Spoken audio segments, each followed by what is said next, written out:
So, you're excited about your reinvention journey. You're excited about the changes that you're making. You're becoming the woman of your dreams. You are just changing how you identify, how you express yourself, how you dress, how you look, how individuals experience you, only to find out you're the only one excited and everyone else misses the old you. Oh, honey, I hope you're ready for this episode. If you are, let's go.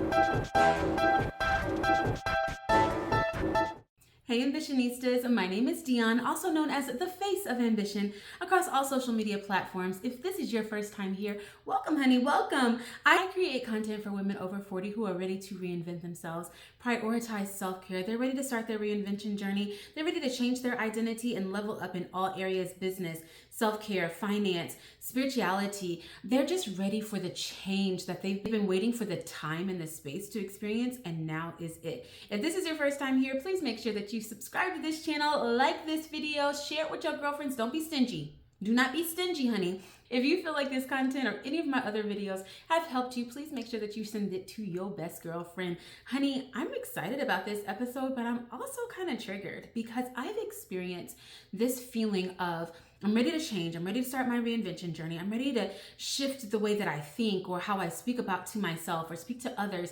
And everybody else is like, I miss the old you. Like, you've changed so much. I feel like I don't even know who you are anymore. So today I'm going to offer you some tips on how to include the people that you love along your reinvention journey. This is something that you shouldn't have to do alone. And I've heard so many times people feel as if this journey is, a season of isolation or seclusion. Like you have to do this change by yourself. Like you are this butterfly that has to cocoon alone, and that whenever you're ready and whenever you're done, people can really experience the new person that you've become. But I would really like to challenge the idea that you could bring individuals along this journey and help them to understand the changes that you're making.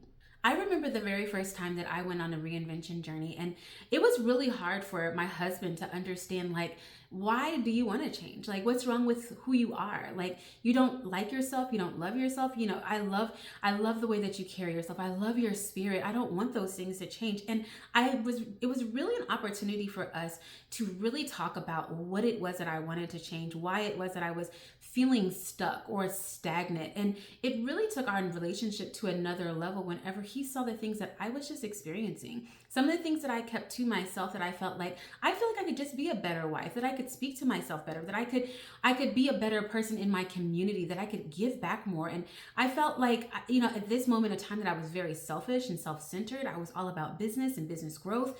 And I really wanted to just change and leave a legacy. And there was a part of my life where I really was about personal growth, personal development, personal financial goals, personal self-care. And I wanted to be able to do more. And so the change that I was making was my own midlife crisis, but it was welcomed when I was able to express that to him. That is actually tip number one, is to communicate openly. Whenever you are in your reinvention journey, you have got to communicate with those that you love about the changes that you are about to make, because it will be met with some resistance if individuals are like, why are you so different? Why don't you like yourself? Why is it that you aren't happy anymore? You used to be so happy and so bubbly. And you really need to be able to communicate openly and honestly that I do love myself. I'm not upset with who I am. I want to change to level up. I'm trying to be a better me. I don't hate my body. I don't hate my personality. I just want to be able to be my very best self. And like I said, sometimes it feels like you're going through your own midlife crisis. Nobody understands what it feels like to change from, like, it starts about 35, maybe even 34. You start feeling this metamorphosis happening, and when you start getting into your real grown girl era, you start feeling like, I want to do things differently. I want to spend my money differently. I want to invest. I want to buy really nice things. I want to change where I live. And sometimes that can be met with a lot of resistance if you're not communicating with those that you love why this is a journey that you're on, why you want to change. Make sure that they know that there's absolutely nothing wrong with you, that you're not angry with who you are or who you have become. That's why it's so important to communicate with those you love about your reinvention journey, so that they understand that your core values and the essence of who you are will always be the same. Tip number 2 is to invite individuals to join the journey with you. Why take this journey alone whenever you have a girlfriend, best friend, daughter, sister, mama, auntie, husband, spouse, partner, coworker that could take this journey with you? Creating activities and opportunities for individuals to identify exactly what they want to change in their life, areas that they can level up, areas like I want to try new hobbies, I want to try new skills, I want to learn a new language, I want to change the way I dress, I want to change my zip code. I mean, there are times that you're just like, I need to press the reset. I don't want to do the things I've done anymore, but I don't want to do it alone. There is somebody that is out there, traditionally in your immediate circle, that wants to do this change with you.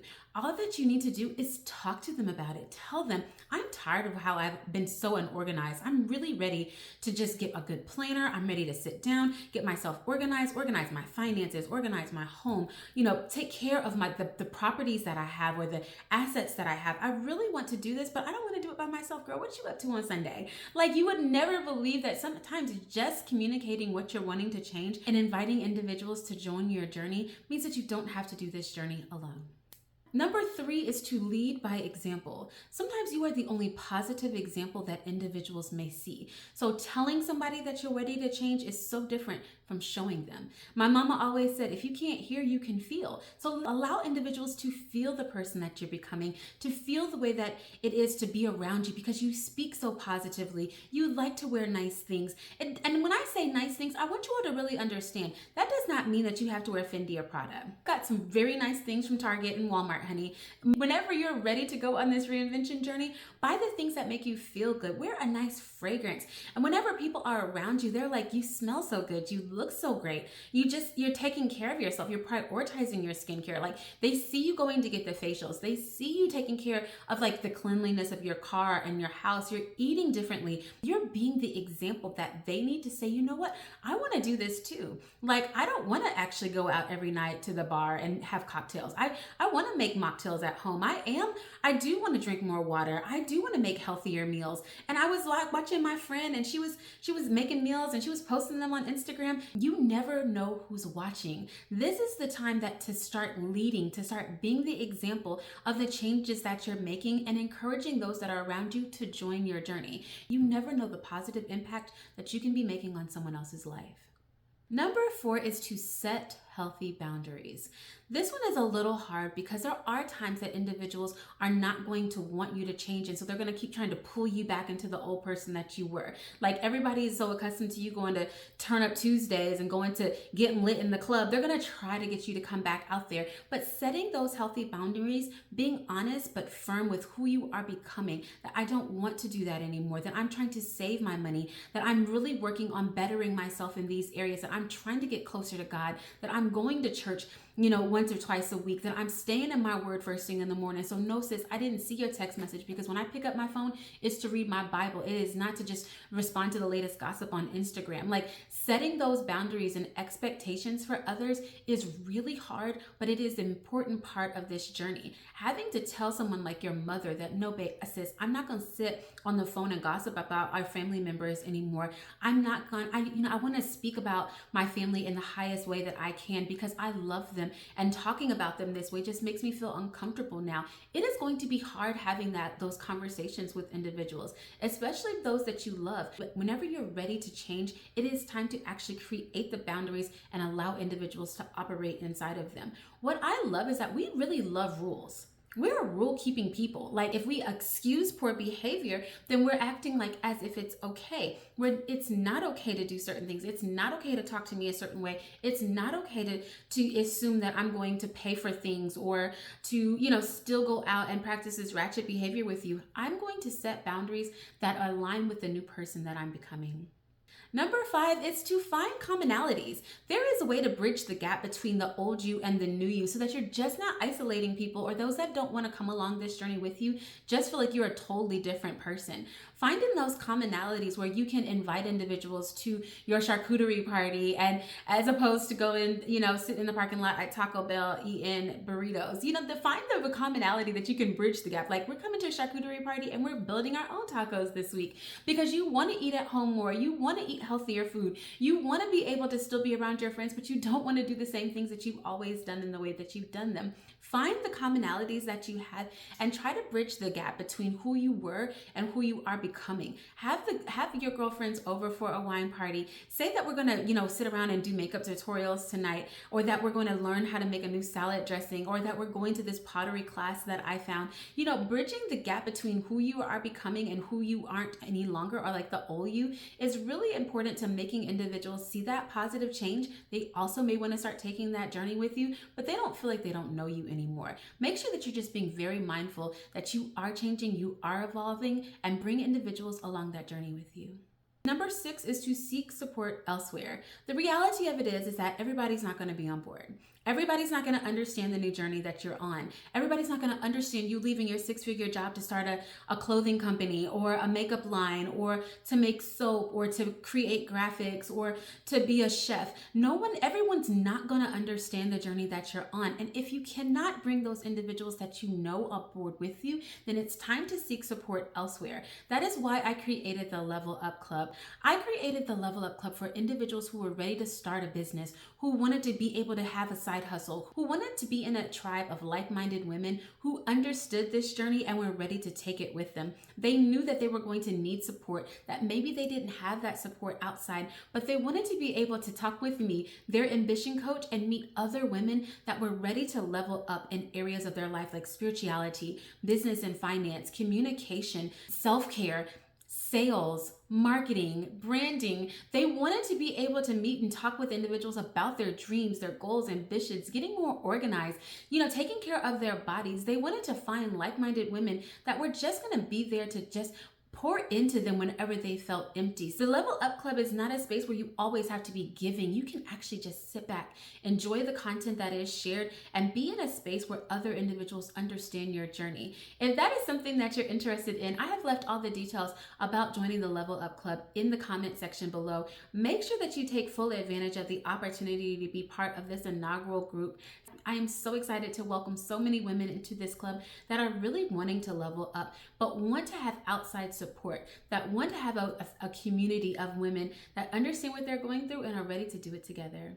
Number 7 is to create a space of understanding. This is a really important aspect as on your journey. You need to create a space where your friends and family feel like they can speak to you about the journey that you're on. There have been times that individuals go a little too far on the journey and they're starting to hurt themselves. You don't want to isolate yourself so much that friends and family are seeing detrimental behaviors that you are exhibiting, but they don't feel comfortable speaking to you about it. I'm a gym girly and I love the idea of eating healthy, getting in the gym, getting in your steps, drinking your water, but there are times that it goes just a little too far. There are times that you're now starting to go to the gym too much. You're not eating enough. You may be binge eating, overeating, or purging. You may be getting too much cosmetic surgery or work done. You may, be so down on yourself and seeking so much help that you're starting to lose your identity in this process. Create a space where individuals have the opportunity to come and speak to you about it. Be an active listener and try not to be judgmental. There are times that individuals just don't understand your journey and they're just not rooting for you. And then there are times that individuals are sincerely concerned. Allow there to be space for individuals to identify both. Be a very good listener. Be able to discern whether they're coming from a sincere space or they're coming from a space of judgment and really just downright hate. Make sure that you're staying open in this process to receive criticism and critique, that you're listening to individuals that truly and sincerely care about you, because there are times that our change is for the worse. And number 8 is to celebrate your wins. I am a celebrator. I love to celebrate every single win. I honestly find a reason to celebrate a win every single week. If I said I was going to the gym 3 days this week and I showed up at the gym every day for 3 days this week, baby, trust me, we're celebrating. And no, that does not mean that I'm getting a pint of Haagen-Dazs. That means that I'm going to purchase a new pair of gym socks, or I'm getting that cute outfit that I'm spotted on the website. I'm getting a new water bottle. I'm going to take a gym class that I've been eyeballing that was a little bit out of my budget, but I'm going to celebrate and treat myself to it.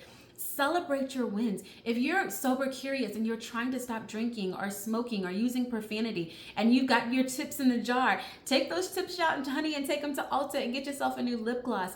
Celebrate the things that you said that you were going to do that you have done. If you're trying to be a more of a reader, subscribe to Audible, go on Amazon and order 3 new books. If you said that you're going to start cooking more and you've cooked in home 5 days a week, it's time to take yourself out to dinner, sweetheart. When we celebrate our small wins, it makes us look forward to these opportunities. It gamifies the things that we're trying to do. It really propels us to create the healthy habits that are going to be lasting, sticking habits that make us the person that we're choosing to be. It reinforces the idea that change is natural, that it's a part of life, that celebrating your wins is so important because you are finally becoming the woman of your dreams.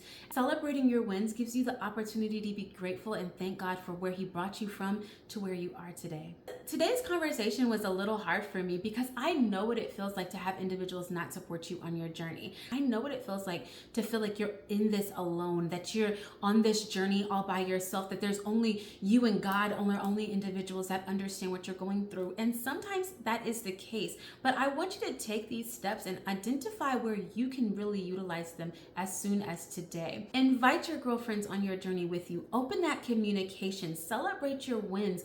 Normalize the change that you're making. Seek support elsewhere. You do not have to do this journey alone. We're here to support you. We're rooting for you. We're praying for you. We want you to be successful. I don't ever want you to feel like you're isolated or alone or feel bizarre for wanting to change the person that you've always been. Baby, this is normal. This is a normal part of life. Men go through their midlife crisis. Ours may not look like Corvettes and switching jobs every month. We still have a change. When we hit a certain age, we're just tired of the woman that we were.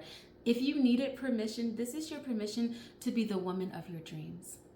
Listen, honey, I hope that you enjoyed this episode. I hope that you were able to take notes, rewind it, press play again, make sure that you send it to the girlfriend that you want to take this journey with you. And if you would like to share any of the comments of things that you've done along your journey, some of the things that you've experienced, please put it in the comment section below.